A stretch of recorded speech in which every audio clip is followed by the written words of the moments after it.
Bem-vindos a mais um vídeo. Hoje nós vamos falar desse clássico do libertarianismo aqui, que é a Anatomia do Estado, do Murray Rothbard.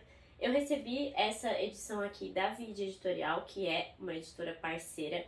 É uma edição bem pequena, bem tranquila, tem uma diagramação bem tranquila também, algumas notas de rodapé. E eu achei uma leitura bem fluida, bem tranquila mesmo, li em uma tarde. Então, se você tem interesse em saber um pouco mais sobre o Estado na perspectiva do libertarianismo, do anarcocapitalismo, eu recomendo realmente você leia este pequeno tratado aqui do anarcocapitalismo, que é Anatomia do Estado.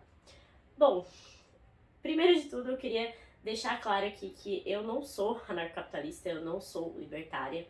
Eu diria que eu sou uma anarcomonarquista, mas brincadeiras à parte, eu me considero conservadora. Isso especialmente porque eu me considero contra qualquer tipo de revolução, qualquer tipo de modificação de regime que seja necessário derramamento de sangue, especialmente, qualquer tentativa de modificar a sociedade, de criar uma sociedade de uma forma artificial. E tudo isso que envolve revolução é algo que eu não concordo. Por isso que eu me identifico muito com o movimento conservador. Mas eu também entendo muito essa questão de ser um anarcocapitalista, de entender o Estado como simplesmente uma forma autoritária de espoliação.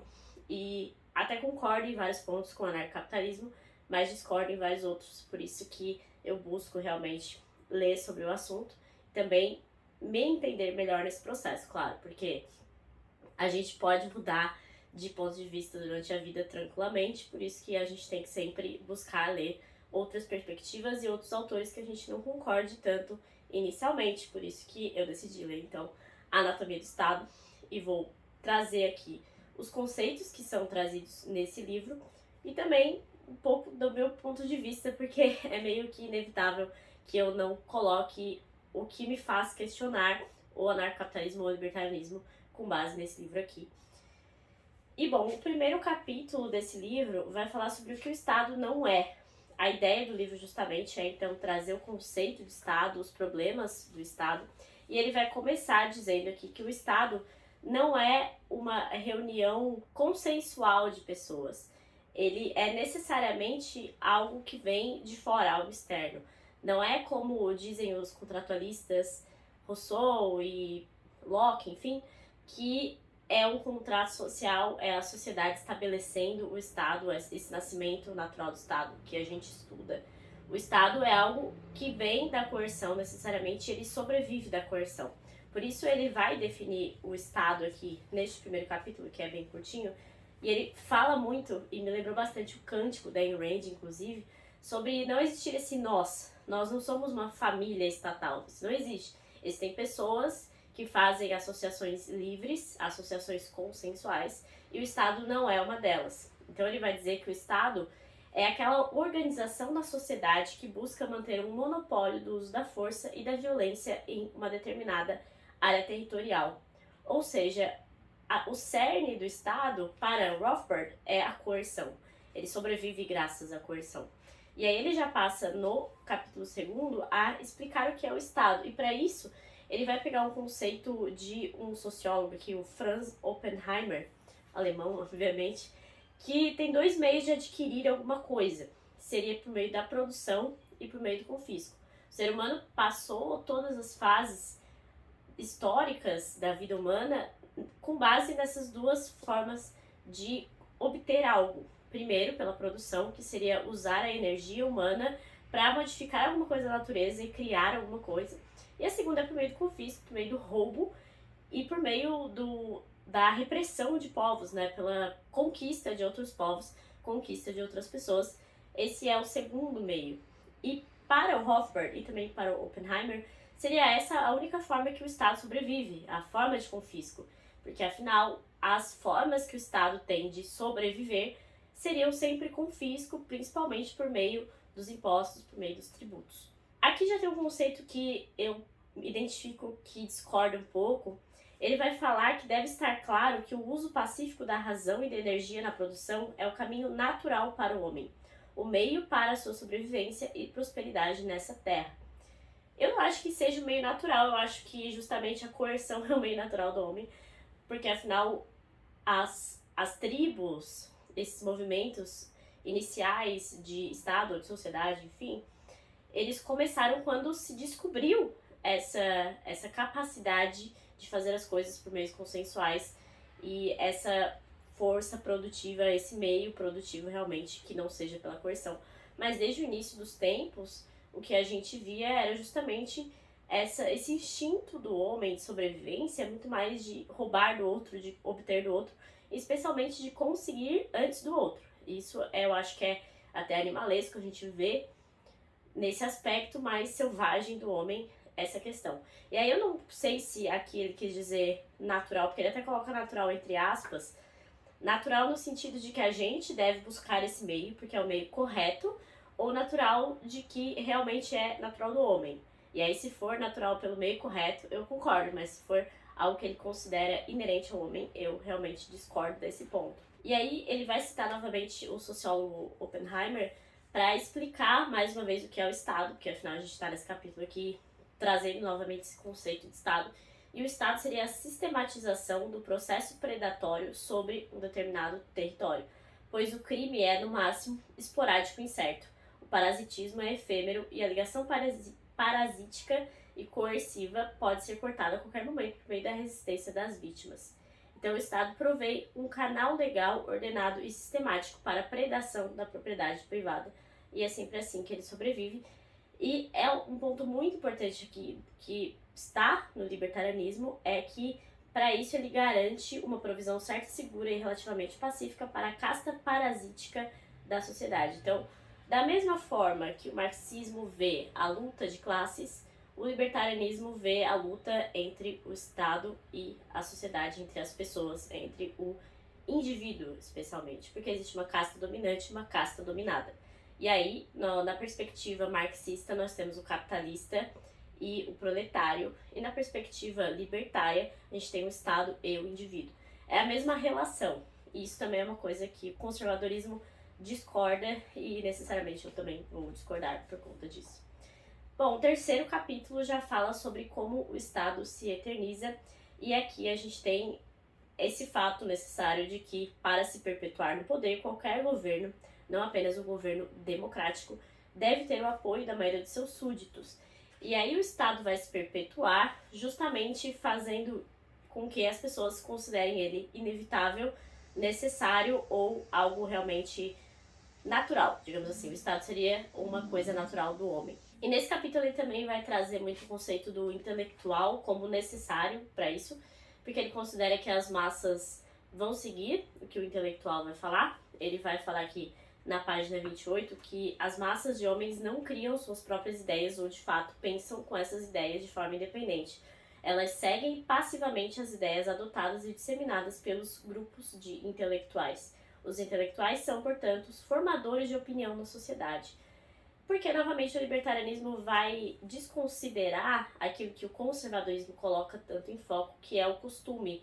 É aquilo que é criado por meio de muitos movimentos históricos e permanece, são as instituições que aí o conservadorismo considera tão importante, considera necessário conservar. E aqui a gente tem um ponto de vista diferente falando sobre isso de que a massa de homens não cria nada. O que é criado vem apenas de terceiros, vem dos intelectuais ou vem de pensadores, enfim. É outro ponto de discordância. E ele fala, claro, que não são todos os intelectuais que fazem isso em prol do Estado, mas que é muito comum que existam esses intelectuais e eles que fazem com que o Estado se mantenha. No capítulo 4 ele vai falar como o Estado transcende os seus limites. E nesse capítulo é interessante que ele vai tratar especialmente da questão tão difícil que é a separação de poderes, essa limitação do Estado. Porque a gente tem, na evolução dos direitos humanos, a primeira fase dos direitos humanos são aqueles direitos do indivíduo contra o Estado, que o Estado não pode ultrapassar os limites individuais do ser humano.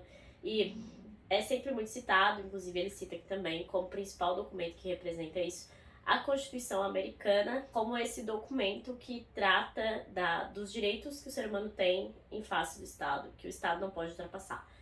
E ele vai falar sobre essa dificuldade de ter essa limitação. Ele vai usar o principal exemplo que ele traz exatamente disso é os Estados Unidos, são os Estados Unidos, porque nos Estados Unidos existem algumas limitações em relação ao governo federal e aos governos estaduais. E aí algumas decisões poderiam ser vetadas por um ou outro, tem legislações diferentes em cada estado, enfim. Mas ele sempre fala que como nunca é capaz de ter uma limitação em todos os âmbitos. Por exemplo, ele dá o exemplo de que poderia ter a limitação do poder do governo municipal perante o estadual também, ou perante o federal. O que ele está querendo dizer é que não é possível limitar a ação estatal de uma forma geral. Se a gente pensar no Brasil, o Estado brasileiro não tem nenhuma capacidade de vetar uma decisão do governo federal. Seria mais ou menos isso. Ainda que tenha a possibilidade, como os Estados Unidos têm, é extremamente difícil conseguir conciliar tudo isso e conseguir limitar sempre. E aí é claro que o maior exemplo que a gente tem disso, historicamente falando, é a separação dos três poderes de Montesquieu, que seria o executivo, o legislativo e o judiciário, e sempre vai acabar com o judiciário dando a última palavra. Tem até constitucionalistas que falam sobre a Suprema Corte ser superior aos outros poderes justamente por essa capacidade. É isso que ele está querendo dizer. No caso, não, em algum momento vai ter o Estado decidindo de uma forma definitiva, sem limitação de outros poderes, de outros indivíduos. Em algum momento o indivíduo vai ter um direito ferido pelo Estado por essa ausência de limitação, porque o Estado sempre transcende esses limites. No capítulo 5º, ele vai falar sobre o que o Estado teme. E aqui na primeira página ele vai falar que a morte de um Estado pode ocorrer de duas formas principais: através de sua conquista por outro Estado ou através de um golpe revolucionário engendrado por seus próprios súditos, em resumo, por meio de uma guerra ou de uma revolução. E é aqui o grande ponto, né? Porque a ideia do libertarianismo é o fim do Estado, e o fim do Estado, como ele mesmo diz aqui nesse livro, só é alcançado por meio da revolução. É inevitável, e é isso que um Estado vai tentar, de certa forma, impedir que aconteça. E ele vai falar sobre esse problema da guerra, essa ambiguidade da guerra, que inclusive vai culminar no próximo capítulo, capítulo 6º, que é como os estados se relacionam entre si, que é porque a guerra é muito benéfica para o Estado, de certo ponto de vista, porque ela vai trazer lealdade, vai trazer de volta esse patriotismo que todo libertário considera dispensável, não acha necessário existir esse tipo de coisa. Já o conservadorismo é diferente.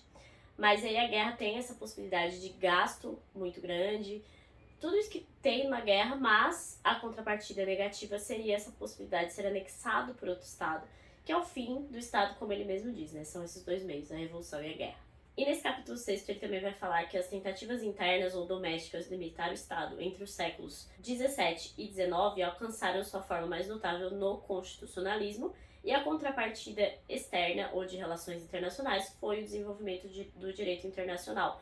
Mas, como é claro para todo mundo e como ele também defende, essas duas coisas não são suficientes para limitar o poder do Estado, mas isso é uma coisa que se busca desde sempre, e eu até trouxe como exemplo aqui o livro do Roger Scruton, Como Ser um Conservador, e aqui ele vai falar sobre isso, sobre como o constitucionalismo, o Estado constitucional, o Estado democrático de direito, enfim, como se queira dizer, é o que mais se alcançou de positivo até o presente momento para limitar o Estado. Foi o máximo que conseguiu se estabelecer até o presente momento. Por isso que para um conservador é necessário se manter isso, porque afinal foi a forma que se conseguiu até hoje e não se conseguiu uma forma mais adequada de limitar o Estado. Então, para um conservador, sempre vai tentar manter aquilo que se conseguiu de melhor, digamos assim. Já para o libertário, não, ele realmente vai questionar essas coisas, vai dizer que não funcionaram e que precisam ser substituídas. Mas a grande questão é o que vai substituir, né? Eu acho que esse é o grande ponto. Você pode me dizer que toda a estrutura montada até o momento é equivocada, mas você precisa me dizer o que você quer colocar no lugar. Esse é o grande problema do anarcocapitalismo, na minha opinião, no meu ponto de vista. No capítulo 7º, ele vai falar sobre a história como uma corrida entre o poder estatal e o poder social, e aqui ele vai trazer outro pensador, que é o Albert J. Nock. E para esse pensador existem esses dois poderes. O poder social é o poder do homem sobre a natureza, padrão de vida alcançado pelos homens em trocas mútuas. E o poder estatal é o poder sobre o homem. É essa capacidade de reprimir o ser humano, reprimir o individual. E aí tem esse conflito entre esses dois poderes, que é o que ele está tratando aqui em todo o livro. E ele vai terminar o livro trazendo esse questionamento, trazendo essa reflexão, falando que o problema do Estado está evidentemente muito longe de ser resolvido. Talvez novos rumos de pesquisa devam ser explorados se quisermos algum dia obter a solução final bem-sucedida para a questão do Estado. E aí, é claro que ele está correto em trazer essa reflexão. Esse livro aqui foi publicado, se eu não me engano, pela primeira vez em 1974, alguma coisa assim. E eles veem sempre, o libertarianismo vê o século XX como essa grande ruptura e essa demonstração de que o Estado deu errado por conta aí de toda a tentativa de modernizar as leis que se deu até o século XIX, mas no século XX culminam em revoluções e em ditaduras, tanto nazista quanto comunista, fascista, enfim. E esse é o grande ponto deles contra o constitucionalismo, que difere do que eu falei em relação ao conservadorismo, que considera que foi o melhor que a gente alcançou até o presente momento. Essa é uma obra bem introdutória, como deu pra ver. Ele simplesmente traz alguns questionamentos e eu acho muitíssimo válido, a leitura é muito válida. Ainda que eu tenha discordado em alguns pontos e buscado aí essas respostas, tenho certeza que existe uma literatura imensa sobre libertarianismo e que terão muito mais respostas aos questionamentos. E por isso eu pretendo continuar a estudar o assunto. É isso, se vocês gostaram do vídeo, deixem uma curtida, um comentário, lembre-se de se inscrever no canal, que me ajuda bastante. E até a próxima!